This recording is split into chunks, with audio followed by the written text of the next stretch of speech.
On 12th March 2022, members of the HYNNIEWTREP ACHIK National Movement (HANM), under the leadership of President LAMPHRANG had marched towards the main Secretariat building and the office of the KHASI Hills Autonomous District Council in Shillong to protest against the encroachment of the Assam government to Meghalaya territory, even as talks between the two governments on the settlement of border dispute are ongoing. Members of the HANM, who had recently uprooted boundary markers planted by the Assam government on land along border areas belonging to the state of Meghalaya, had settled such markers at the main Secretariat building and the office of the KHASI Hills Autonomous District Council as a mark of protest against the state government and the district council for not responding to such encroachment activities by the state of Assam. During the protest, HANM President LAMPHRANG slammed the government of Meghalaya and the district council for not reacting to the illegal activities of the Assam government along the Meghalaya-Assam border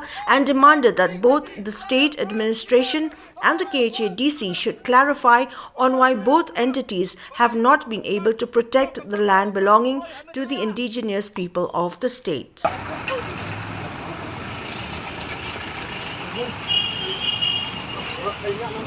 Kejingwan bread jongka Hanm land protection cell ya umoput mausang belatung dengan survey of Assam hangti po Secretariat kalong kum kaseng ni kwa pan ni ke jubab naki minister naki bor sarkar ba kae ni ke jimut umoput mausam jong kejala ka Meghalaya he juga Assam upoi ha kari Meghalaya kae ke jimut ba ka Assam ka thumoput mausam ha khenda siap jong ka Meghalaya kat ba ka jing penbait pot kena ya syakmat katba ka boundary committee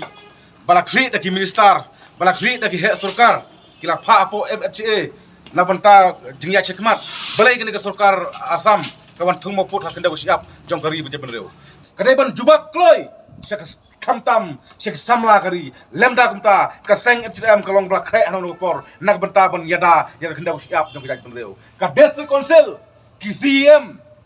Kiyem melaka kita ben khot suman yau em ka himajirang jayu balai wailat ya ka sarkar Assam bagawan kapsor bagawan kurup ya kenda siap yau purusam jong kari berkejat benreu ka sengen sem kanom alat satya ladai kisem ladai sarkar ladai diskonsil bakin suyele kai ya ka kenda siap ya ka pateng ka pakit bat yau purusam jong ke jala Meghalaya nama ngajukan barbar sekejat benreu ba ka kenda siap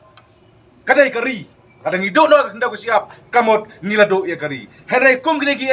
ki wanja sekejat menreu ki samla kari kinom alat dalele ro long ke bolong jak bajia ngin jenrat lapang ya ki mauput musam jong ke sarkar Assam ladakwan thong bian seka kenda ko siap jong kejat menreu kadai ke jenrat jong ke sengen HM ya ki mauput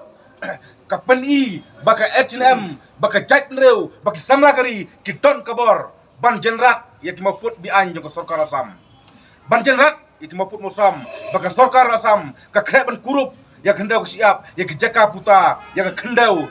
jong kari pat kejat benreu